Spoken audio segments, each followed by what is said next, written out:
Well, hello everyone. Welcome back to PlayFrame and Beacon Pines and nighttime, and our friend is underground somewhere and we have to go find them. Let's get to mission control. Yes.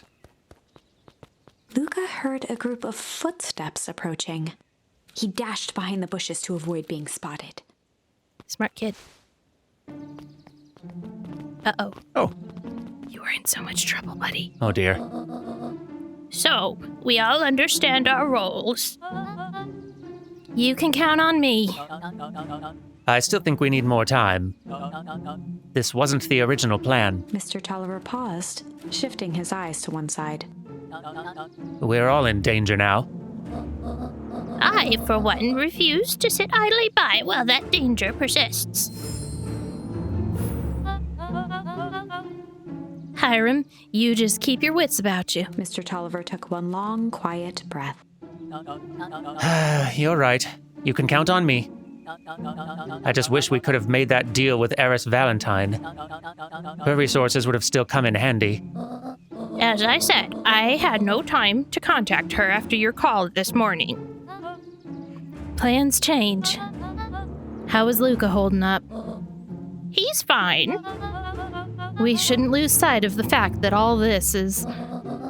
this is all... I know very well what all of this is for. We have no choice. Operation Sparkplug has a new objective. Are we in agreement? The three shared a determined look. Good. We'll reconvene after the festival.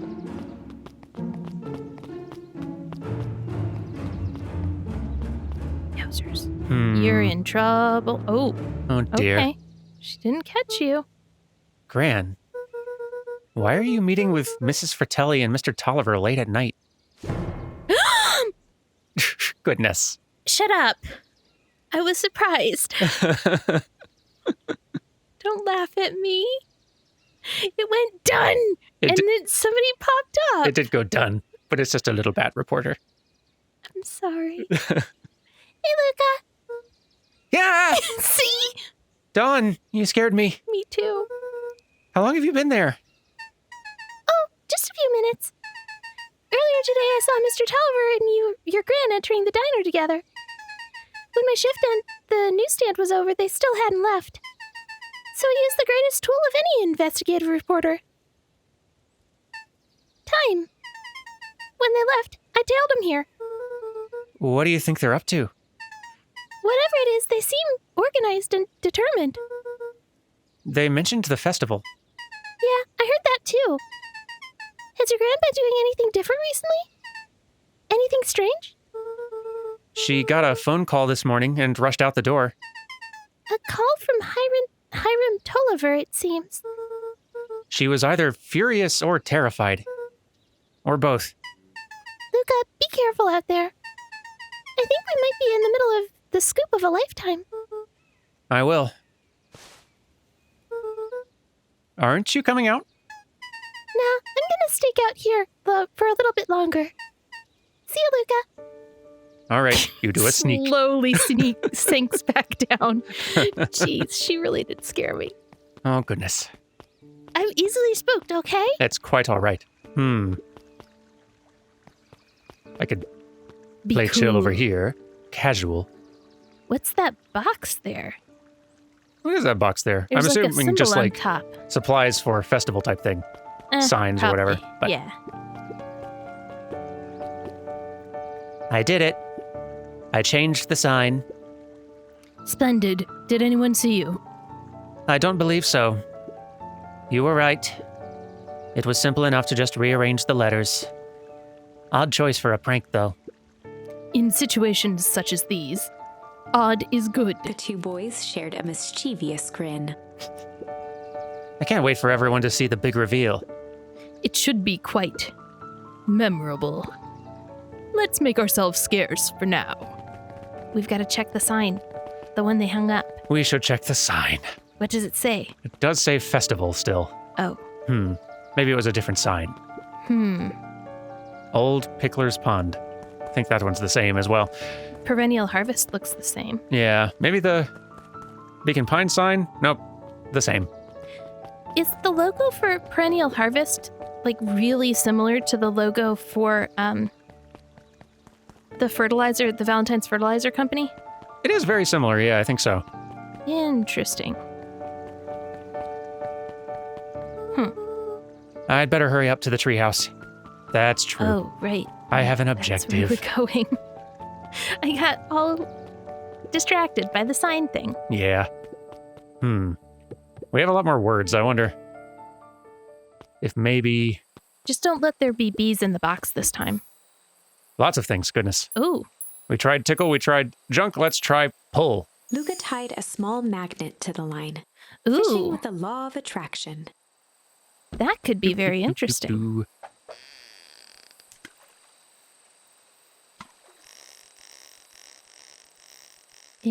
Come on. Pretty unique sort of fishing mini game for a game to have. Ooh, a key. Ooh, interesting. Where do you think the lock is for this key? Now, why would we want to find that? Because then we would know the secret. Gah, that's no fun. The second we know what it unlocks, it just becomes a boring old key. Right now, this key could unlock anything. Cool. Your dad has kind of a point. Cling. Luca wrapped some tape around the hook. Hey, you never know. Get stuck, fish.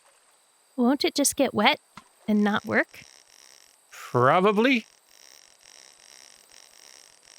But maybe it will still be good for catching... paper? It's got a bunch of big words written on it. Ooh. Let's see that. We regret to inform you that your application for property rights with respect to the Beacon Pine, CBD, and surrounding area has been rejected. Who was that for? Applicant, Valentine Estate. Oh. Good. Good. Interesting. And struggle. Luca placed a sinker on the line. Sometimes the best stuff is at the bottom of the pond. I would have Fish. thought that's what the magnet would do, but sure. Come on, come on, come on. Fish. Ooh, Oh, message. Malice 80 proof whiskey. what a message. A hard liquor for a hard man. Best leave that be. Takes a real piece of work to leave something like that lying around. Thought it had a message, though. I something. think it's got a label. Oh, maybe that's just the label. I think it's a bottle of whiskey. Yeah. Well, I think we're done in here. For the moment. Now. Anyway, no more daydreams. Friend. Must say friend.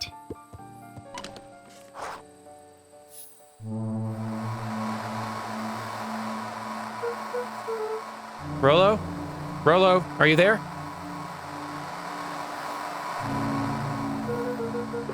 I'm at the treehouse now, Rollo. Mr. Kerr said you were all right. What happened out there?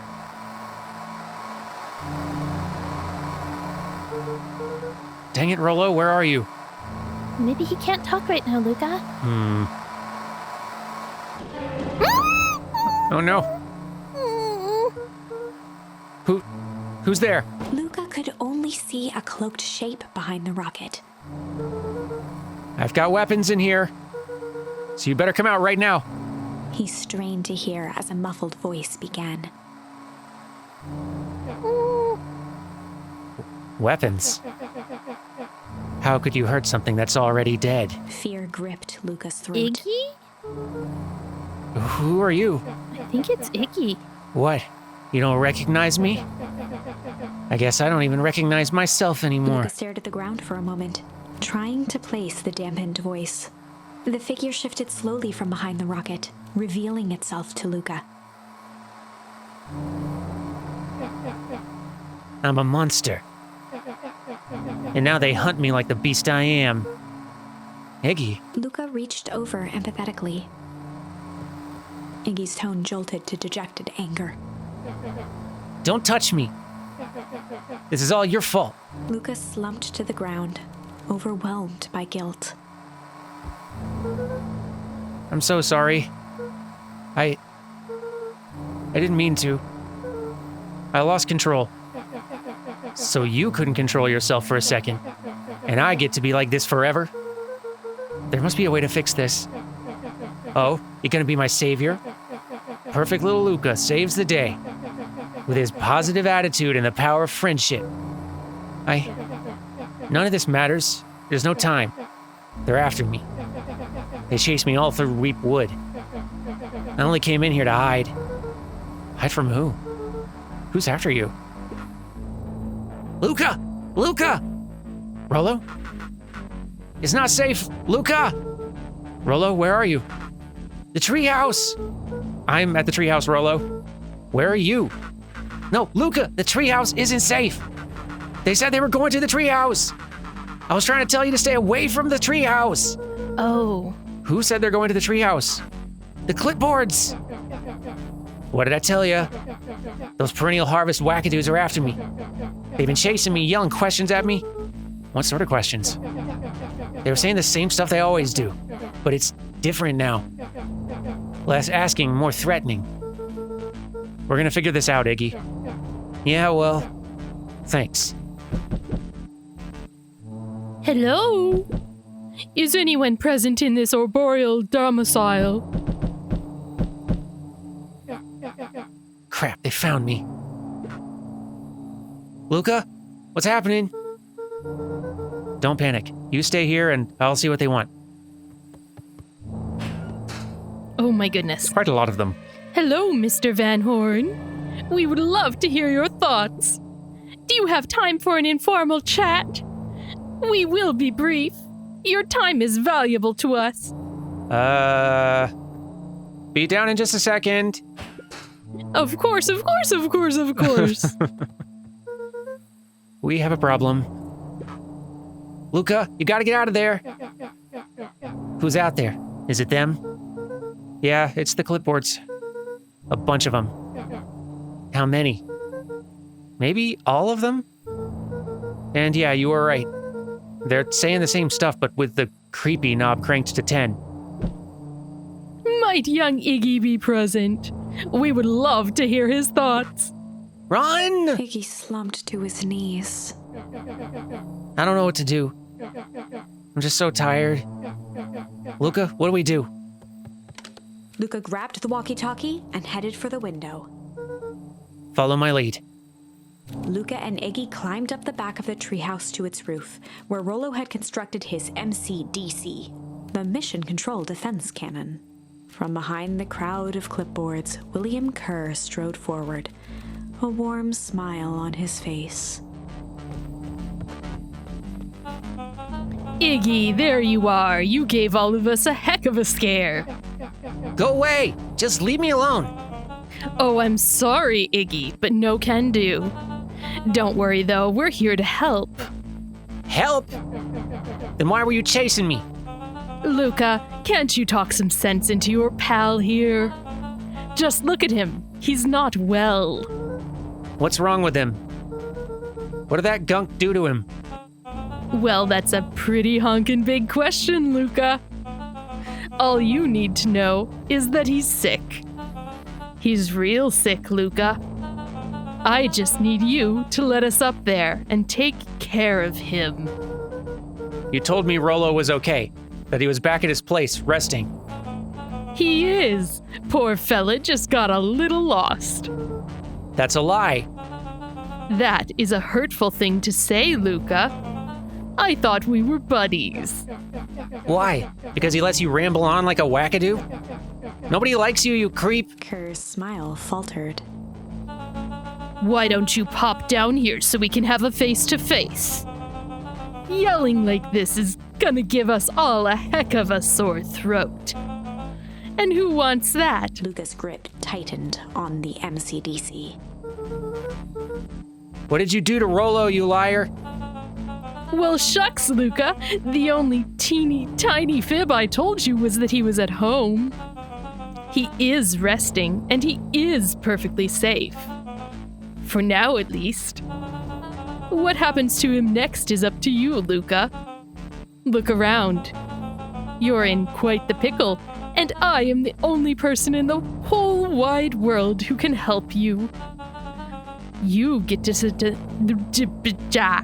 you get to decide how this ends. Indeed we do. Luca's mind raced. He was caught in a trap. What do you do when there's no hope? Iggy wiped his cheeks with a sleeve. What are you gonna do, Luca? Luca drew himself up and decided to take the only option they had left, which is... Yeah. There we go. Luca drew himself up and decided to take the only option they had left. Fight. He swung the mission control defense cannon around, aiming it confidently at the smirking face of William Kerr. Hey, Mr. Kerr. Luca summoned his most insolent demeanor. Rollo sends his regards.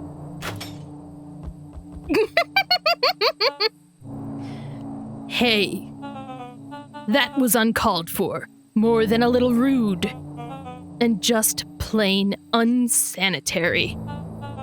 Luca, I really did think we were good pals.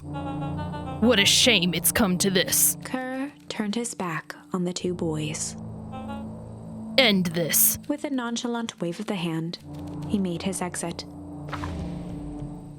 I don't think fighting As worked. the clipboards began to slowly advance on the treehouse, Luca looked to Iggy with resignation in his eyes. The end.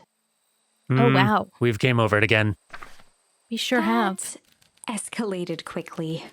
Maybe discretion was the better part of valor here. Let's put a pin in this for now. Wow. Let's see.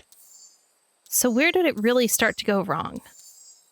I guess the Warehouse of Horrors, when we ran away from what was going on without keeping track of Rollo. True. Yeah, there's two branches where we've not tried the alternative here. We could try struggling at the Warehouse of Horrors, or we could try tickling at the hazardous hectoring. I do want to do the tickle. Maybe we should do that first? Sure. Yeah, let's try it. Since it's kind of on the same branch, just in a different direction, Yeah. and that direction has not worked, at least not with the tools we have currently. Let's see about this one. Time to bust out the tickle. Yes. Well, time to bust out the tickles. All right, Beck, let's get your voice better. Hey, Tish, want to see something cool? Yup. Check it. Beck lunged forward and began to tickle under Tish's arms. Oh, no. Oh no. What the? Tish, is she tickling you? Yup. Yup. Yup. Tears began to form in Tish's eyes as she gasped for breath between gales of laughter. Yup. Yup. Yup. Beck redoubled her efforts until Tish finally had enough. What just happened? She seemed nice. Sorry for the interruption. I think you were just threatening us. Iggy's eyes darted around, a realization dawning on his face that he was now outnumbered. I just remembered. I have somewhere to be. Mm-hmm. See you around, new kid. Iggy kicked at the puddle before making his escape. Careful. Oh dear. No. Whoa. What a little creep. Beck, I think you got a little ooze in your hair. Beck shook the ooze out of her hair as best as she could. Is it bad? Actually, no. You kind of look like May now. It depends. What are your feelings about having a more mature, refined look? Oh, God. Chapter 4. The Best Policy. Luca paused for a moment, catching his breath. He'd only just met Beck, and somehow he already managed to drag her into this mess. Hopefully he could make it up to her. But finding Rollo was his primary concern. To be fair, Beck did leap into that with both feet. Very true. Or, And I tickling guess, hands. both paws tickling, yeah. Yeah. So, okay, nothing else up here. I was gonna say the teens should be around here somewhere. Luca, what the hell are you doing out here? And why did a kid with gray hair just run past us in a panic? Roxy and Fitz looked drained. It was clear they'd spent all day searching. That's Beck. I don't care who she is. What happened? We were just helping look for Rollo. Luca, I need you to start telling me the truth. Roxy's temper could often be dismissed as the impatience of an older sibling, but this was the most intense Luca had ever seen her. Her eyes were wild and unfocused, looking straight through Luca. We're running out of time. In a torrent of rambled words and tears, Luca broke down. Rollo and I weren't just playing in Weepwood yesterday. We were investigating lights at the old Valentine warehouse. But someone was there in a strange suit, and we hid in the dumpster and had a heavy bag dropped on us. And I think it was a body. And so we ran, but we got split up. And I ran home. And it's all my fault. And now my best friend may never come back. Wow. Just wow. Roxy, still exhausted and angry, softened briefly as her eyes hunted the ground in thought. With a determined sigh, she looked up at Luca. It's not your fault, Luca. Rollo's gonna be okay, I promise. Roxy drew herself up. I'm gonna fix this. Luca, go home. But I want to help. This is too dangerous for a kid. I can't just sit around. I have to do something. Roxy tried to think of the safest place to send Luca. You go back to that little treehouse you two like to play in. Wait there in case Rollo shows up. Sound like a plan? Luca wiped his cheeks and gave a quick nod. You did the right thing by telling me the truth. Now scoot. You really believe his story? What other options do we have? Things have been strange around here leading up to the festival. My dad has been acting weird lately. Well, weirder than normal. Looking into the puddle, Roxy rubbed her arms to warm up.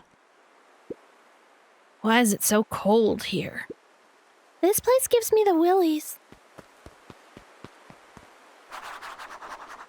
Wait at the treehouse in case Rollo shows up. Okay.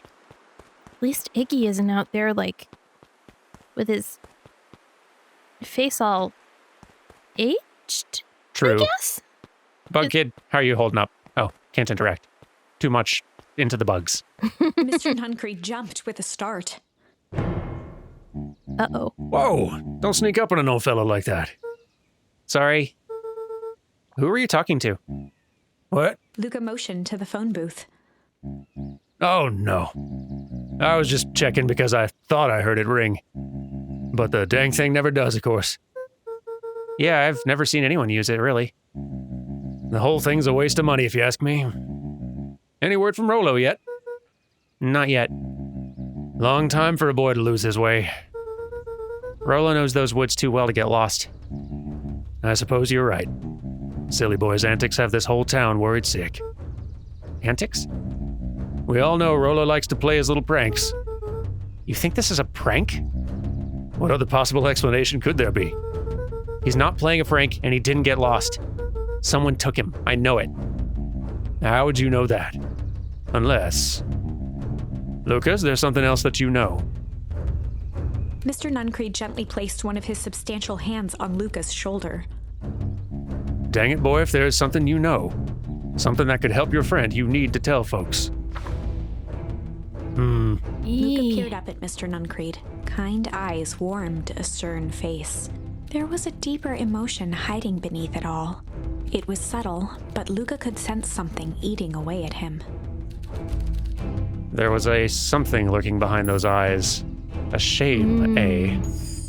There was a shame lurking behind those eyes. A deep sadness. If Mr. Nuncree was that worried about Rollo, maybe he could help. Yesterday, Rollo and I were messing around at the old Valentine warehouse. Mr. Nuncree raised an eyebrow. Both of you? You were with Rollo when he went missing?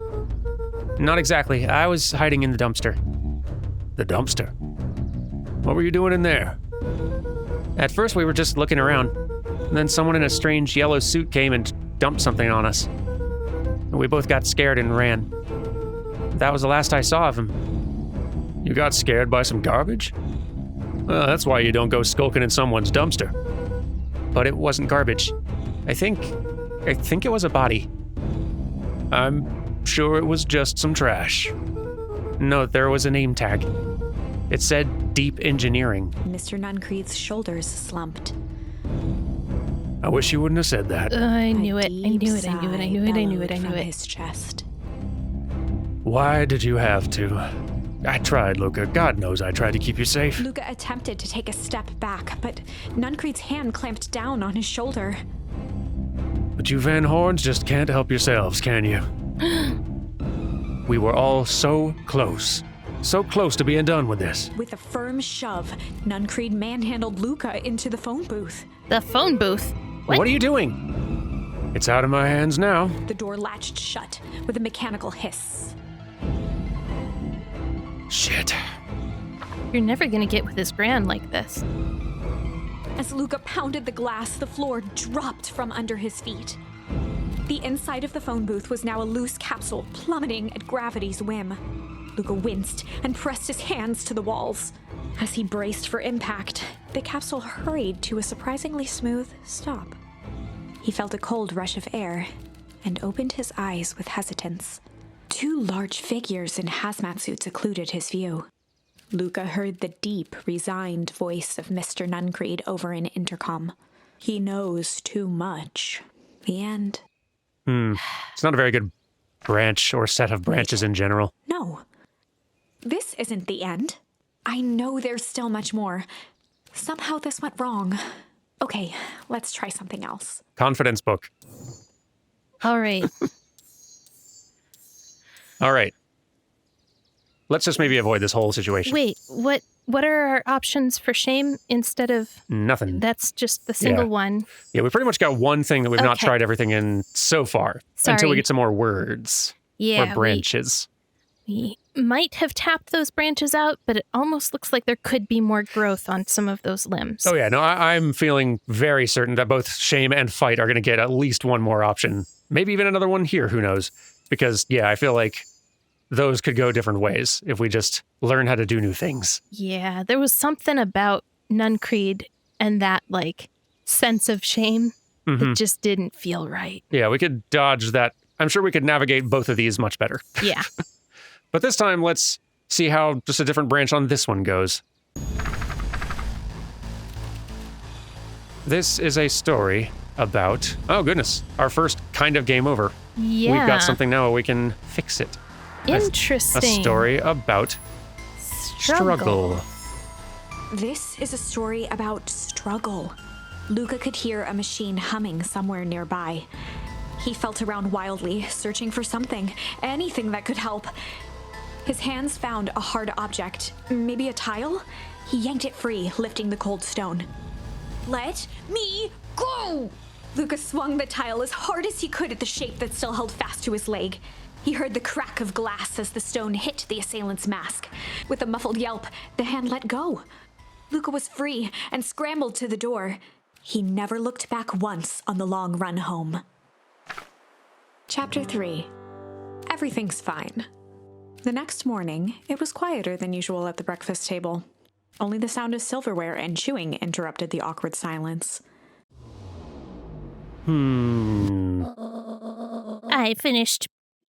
I can't seem to read her lines.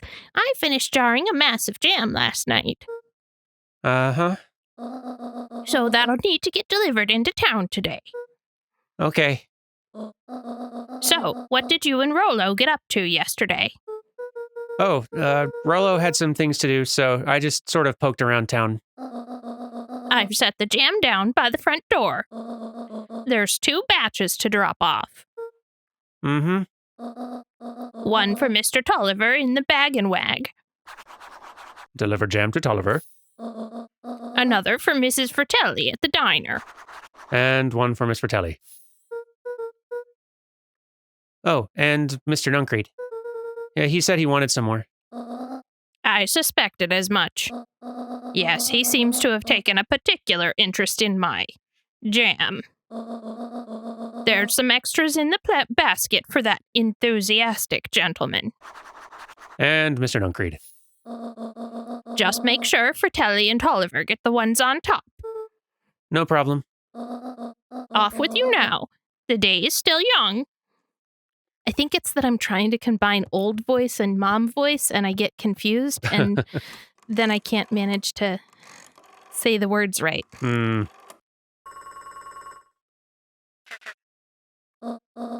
Hello, it's Juniper Hartford. Before you hang up, just hear me out. I have a business proposition. The simple matter is we both have the same problem that needs solving. Very well. We can meet tonight. It's a very interesting way to, it's essentially a visual novel, but like a choose-your-own-adventure visual novel with a really interesting way of presenting it. And I like it. I guess that's true.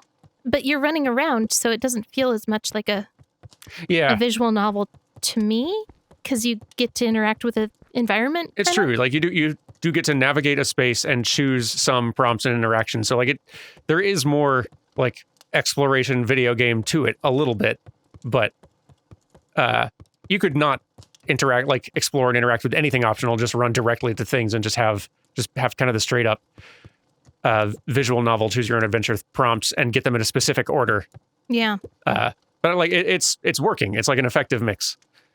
It is interesting though. Oh, Rolo. Okay. Sorry about yesterday. Roxy can be so annoying. But good news, no more boring chores for me today. Did you make it to the old Valentine warehouse?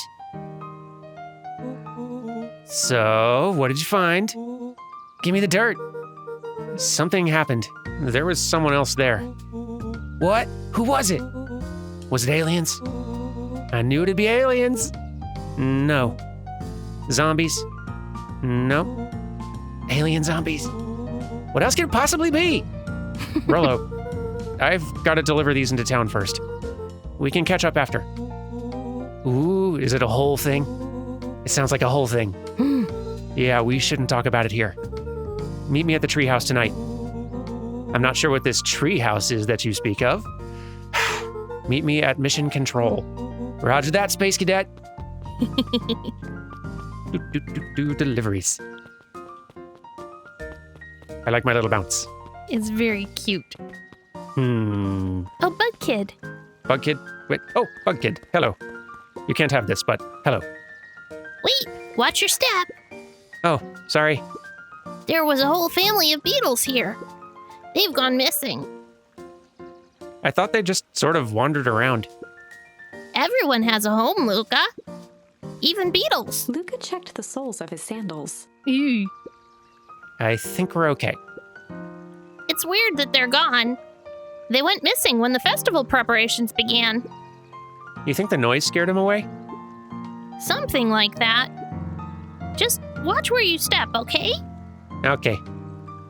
I think this kid is onto something. This kid is onto something. For reals, though. Let's see. So objectives-wise... Tolliver, Fratelli. Right. And then Nuncreed. The trick is remembering where their locations all are. You'd think I'd have figured it out by now. Guess we can talk to people. Yeah, I can't remember who goes where either. Assuming we can talk to people. There's Eris. Oh, Ooh. there's you. Oh, and you also. Mr. Wilder, I trust you have time to chat. Eris Valentine, oldest of Sharper Valentine's children, and heir to the Valentine fortune, had a way of making questions seem like demands. Certainly. What seems to be the problem? Mr. Wilder had learned to assume that if he was hearing from Eris, it was because she had taken issue with something he had put in the paper. I couldn't help but notice that the front page of this morning's paper was consumed with stories about this silly festival. Well, yes, that is the news of the day.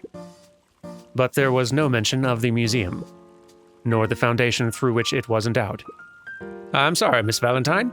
My readers are more so interested in this town's future, rather than any one family in particular. There was a time, Mr. Wilder, when the goings-on of my family was the only thing this town cared about. Well, things change, ma'am. And change is a dangerous if you finish that thought. I will make that monocle a permanent fixture of your anatomy. My apologies. Good day, Miss Valentine. Did I give you the impression that this conversation was finished? Mr. Wilder averted his gaze Ooh. and began to polish his monocle. Well, good day, Mr. Wilder. Dang. What must it have been like to grow up with a name like Eris? Yeah, that must have been, tricky. I mean, as the wealthiest person in town, also probably not so tricky, but Yeah. just the.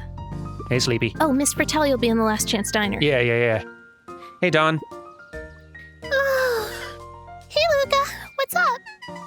They got you on jam delivery, eh? Yep.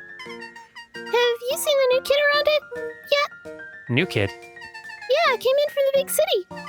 Her parents both got jobs here. But get this, one of them is working for William Kerr and the Perennial Harvest, and the other is working for Eris Valentine.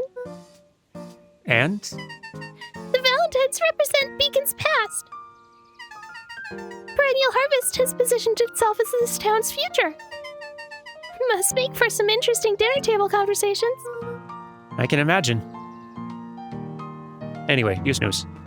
I deliver jam. Hello. Oh, the mayor's Hello here. there. If I could just be left alone, young Mr. Van Horn. Sure. Sorry to bother you. It's just that Mr. Kara's asked me to make the opening speech at the festival. Being mayor and all, you might expect me to be a charismatic speaker. Not really. Truth is, I'm terribly nervous. I really don't think I'm cut out for this sort of thing. And you're telling a local kid about it. Cut out for being mayor or for public speaking? Both, I suppose. Never really chose any of this. It's more of a duty to my family. For our legacy. Oh, you're one of them. Yeah, his sister definitely put him up to this. That sounds like a heavy burden. As for the festival, just speak from your heart. I'm sure it'll be great. Good luck. Do. Hello. Well, if it isn't my favorite little jam runner. Hey, Mrs. Fratelli. Look at She you. leaned forward and pinched Luca's cheek. You're all skin and bones. Is your gran not feeding you? She is. It's just... I understand. You know, I taught your mama how to cook back in the day. You may not even remember, but you and her used to help out in the diner. See that picture over there? That's you helping your mama back in the day. So cute, running around in your little apron taking orders. Oh, the whole situation just breaks my heart, what happened with Eleanor.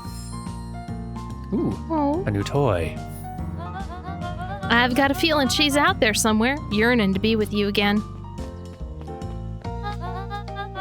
Few things in this world can keep a mother from her son. Luca shifted the basket uncomfortably. Oh, yes. Let's see here. Mrs. Fratelli lifted the cloth and inspected the jam. Ah, they even have my name on them. How thoughtful. She carefully lifted out her jars of jam. You tell your gran hello for me, Luca. Will do. Very curious what's going on with this jam. Oh, Gran is clearly sending coded messages to them. Mm-hmm. That's why I said we had to deliver Fratelli and Tolliver's orders before we see Nuncreed. Yeah. He can't know. Hmm. He mustn't know. Maybe upstairs, the coffee house? Maybe. Like upstairs from the coffee house, I guess? That's like a little restaurant place. I don't remember. No, doesn't seem like it. We'll keep checking some other buildings. I'm sure one of these doors is going to be open, which was not before. Right? Or Ooh. here you are. There we go. Huddled at his counter, Hiram Tolliver was meticulously shining apples. More accurately, Hiram Tolliver was meticulously shining one apple. Is this Rollo's dad? Maybe. I have not been paying close enough attention to last names, but Yeah, neither have I. cat, so maybe? Orange Cat. With Looks a yelp, little like Eve. Mr. Roxy. Tolliver fumbled the apple, flailing at the air as it fell. Oh, sorry. Oh wait, no, not a cat. Oh, squirrel. Oh, it's It's Fritz's dad. Yeah. No bother. He leaned forward and lowered his voice. I see you have something for me. Yeah, Gran had some jam I'm supposed to give you. He leaned in a bit further. Jam? Yeah, these ones on top. She wrote your name on them. Mr. Tolliver leaned back, speaking loud enough for anyone to hear. Ah, yes! The jam! Thank you so much for delivering this jam to me. He reached forward What a and terrible snuffed up the jars conspirator. of jam, giving Luca a little wink. I shall put it on my store shelves post-haste. Okay, I should finish my deliveries. Of course. Of course. He leaned in for a final whisper. Of course. Oh my gosh, he's so bad at this. I like him. Who is this? I don't know. I feel like we've run into this random kid once, Oh, was randomly. this the one that Iggy was trying to make pick a pocket? No, I feel like that kid looked way more like innocent and scared. Maybe we haven't seen this kid around. I just thought they looked sort of familiar. How do you keep the ice cream cold? Shoot. There's so many voices. We keep them on ice. Where do you get the ice from? I don't know, somewhere cold. How do they keep somewhere cold? Look, Bert, do you want ice cream or not? No, I'm good. Now for an uncreed. Yes. Now I suppose. I have jam. Conspiratorial jam. Not for him, you don't. Got some jam for you, Mr. Nuncreed? He just gets normal jam. Oh, yes. Luca, you seem chipper. Well, aside from being on delivery duty, it's a nice day. Mr. Nuncreed eyed Luca for a moment, Mm-hmm. then nodded in agreement. I suppose it is. So, do you want your jam? Oh, right. Usually Juniper drops those off herself. I guess she's busy today. Anyway, this is my last delivery for the day. Oh, in that case, Nuncreed snatched the basket from Luca. I'll hold on to the basket until the next time I see you, Gran. Ugh. He's so... Charming. Yeah, that's not the word I was gonna say. Hey, you! Anchovies or pineapple? What? Don't think. Just answer. Pineapple. Why? How old are you? 12?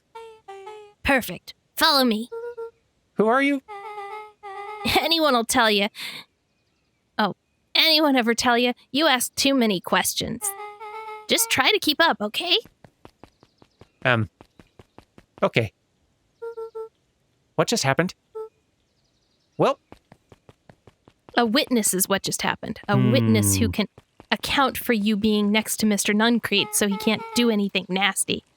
Hey, what a crazy coincidence. Here's my new friend I was just telling you about. Oh, that's wonderful. Yep, we just hit it off. Oh, really?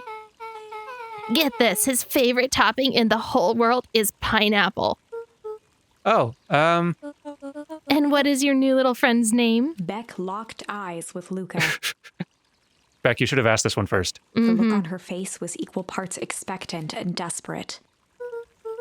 Luca Van Horn. Nice to meet you. I'm Nellie, and this is Ilona. We're Beck's parents. Or Ilona. I don't know how you pronounce that name. Beck gave Luca a quick nudge. Oh, yeah, Beck told me all about you. Already feels like we've known each other for years. So you can both stop obsessing about me making friends. Oh, darling, we never doubted you. It's just that for children with fewer than 5 close friends, the probability of a stunted development doubles.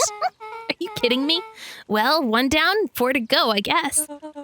What Nellie means is that we just want this move to be as easy on you as possible. You can relax. A friend has been friended. This calls for a celebration. Luca, you must join us for dinner tonight. Dinner? Wow, another coincidence. I actually asked him, and he already said he would love to. It's just wonderful. In that case, we should pick up some groceries. You two don't get into too much trouble now. Did you notice? Hmm. I'm pretty sure they're both mice. And Beck's a Are they cat. both mice? Oh, okay. They both have round ears. Oh, okay. And Beck's got the cat-looking ears. Yeah. I'll have to watch more closely next time. I assume she's a cat. I'm guessing she's adopted. I guess the fact that her parents are two moms probably also suggests that she's not the biological child of one of them. Odds are high. Not guaranteed, but high. Wow, I can't believe that worked. Thanks a ton. You're welcome? I owe you one. My moms are great and all, but they can be a bit much sometimes. Our house is the little cottage next to the big mansion place. Wait, you live on the Valentine estate? Yeah, that's the spot. And meet me by their big creepy gate. Don't be late. Or I'm back to square one on this whole friend grift. Great, see you there. We've been made a friend, which is not usually how it works. We walked past that building like once, right? Like in episode 1? Yeah, you like ducked in there when we were, Yeah. I think, going to the Weeping Wood. I think you're right. Weepwood. Oh my gosh, why do I keep saying weeping? It does feel like it's how it should be saying. Weepwood feels weird. Right? But the Weeping Wood is not probably what they call places in little small towns like this. I mean, Weepwood is also a weird thing to call it. That's true. At least Weeping would be like a wood of weeping willows, maybe. Yeah. That would at least make some sense. Yeah. To me. No, I kind of agree. Nah. Whatever. Y'all, thank you very much for watching, and we will see you next time when we go to the Creepy Mansion Gate. Bye! Bye!